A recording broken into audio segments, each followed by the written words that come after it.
পশ্চিমবঙ্গের লোক লড়তে জানে, আর বেশি করে বিজেপির লোক লড়তে জানে। আপনাদের লড়তে হবে, এক ছাতার নিচে এসে সবাইকে একসাথে লড়তে হবে। এই ইলেকশন আমাদের জিততেই হবে, না জিতলে কোথায় যাবেন বলুন? আমাদের কি কোনো আরো ঠাঁই আছে? আমাদের কি কোনো দেশ আছে? নেই। যখন আমাদের কোনো দেশ নেই, তখন জান পান দিয়ে লড়তে হবে, লড়ে ইলেকশন জিততে হবে। আর বেশি কথা বলবো না।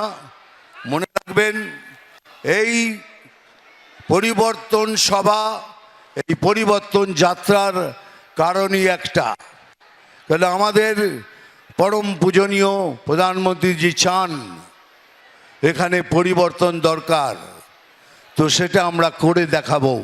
বলুন, করে দেখাবো? হ্যাঁ, আরো জোরে বলুন।